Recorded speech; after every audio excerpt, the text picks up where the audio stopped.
Right now, let's dive into the new battleground states. This election has turned traditionally red states or traditionally blue states into toss-ups. I'm going to take you inside the tight races in Nevada and Georgia. Let's begin in Georgia. According to a new NBC News Wall Street Journal Marist poll, Donald Trump has a 3-point lead over Hillary Clinton. Trump gets 46 to Clinton's 43%. The Pete State went to Mitt Romney in 2012 and Senator John McCain in 2008. Associated Press national political reporter Bill Barrow is in Atlanta. Bill, obviously this has been a pretty reliable red state for a while. What, in your judgment, has changed?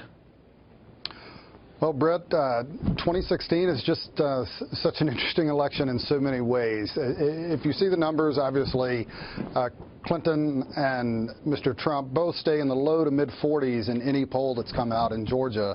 And it's just a manifestation of both of these nominees' lack of popularity, and that gives particularly Secretary Clinton an opening potentially to win a state like Georgia that has become more diverse demographically, but also has a large population of college-educated whites in metropolitan Atlanta who could conceivably break for her, stay home, or perhaps choose Gary Johnson. And I think mostly that's where the opening is. If Clinton were to win Georgia, it will not be with 52 or 53% of the vote. It would be with 46, 47, or even less. Are you seeing much movement or much support down there for Gary Johnson? He shows up in a few polls. The Atlanta Journal-Constitution had a poll within the last month where he cracked double digits. A lot of pollsters across the country will tell you, though, that through the summer and into the early fall, a lot of times these independent candidates, libertarian candidates, will poll kind of false highs. So I'm not sure any of us are going to know exactly what Gary Johnson can pull until returns start coming in. Is the state of Georgia, Bill, from your experience, significantly different in terms of its demographics than it was 4 years ago? The trend has continued that the electorate becomes less white. It's getting closer to about 60% white. A lot of unknowns. People register and don't share their demographic identity. But the Hispanic population is growing, the Asian population is growing, the African American population has always been a large contingent here. So that is a part of the equation. But again, the change in 4 years is not enough to explain why this is close. This is more a function of, I think, Mr. Trump not being able to coalesce the Republican base and maximize what Governor Romney and Senator McCain were able to do the last few cycles. He may consolidate that by November, but the polls show that he has not done that yet. Bill, that's very interesting. Thank you very much.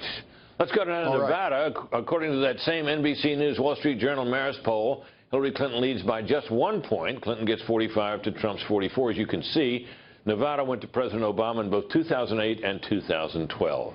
Reno Gazette-Journal politics reporter Seth Richardson joins us now from Reno. Hello, Seth. What are you seeing out there? Well, thanks for having me, Britt. And, you know, when you look at it just from 2008 and 2012, you know, Nevada went for Barack Obama, but it's been a solid purple state for some time. You know, it went for George W. Bush in 2004 and 2000, and actually it's gone for the president every year since, I think, around 1976. But you do, like in Georgia, have a changing demographic here, less white.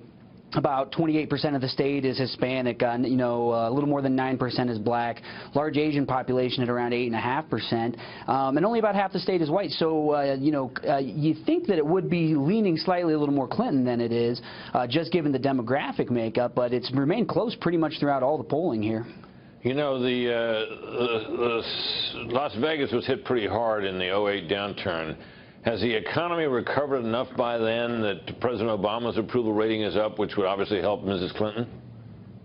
It's hovering right around 50%, and I mean, you look at unemployment in the state, and it's still at about you know, 6.5. It's the second highest in the nation, and you know, Nevada was hit harder than just about any other state, and that could be what's driving some of the Donald Trump support here. Is, you know, people upset with, they see politics as usual and all that, so they see some kind of hope in Donald Trump. And you know, they didn't feel any kind of relief from the economic crisis, and so maybe they are kind of attracted to a guy like Donald Trump. Well, does the fact that he has some businesses out there, and does that seem to help him very much?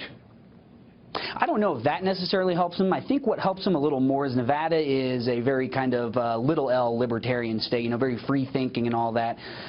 So maybe some of his remarks don't necessarily put off people like they normally would. We're used to characters out here. We got a lot of them.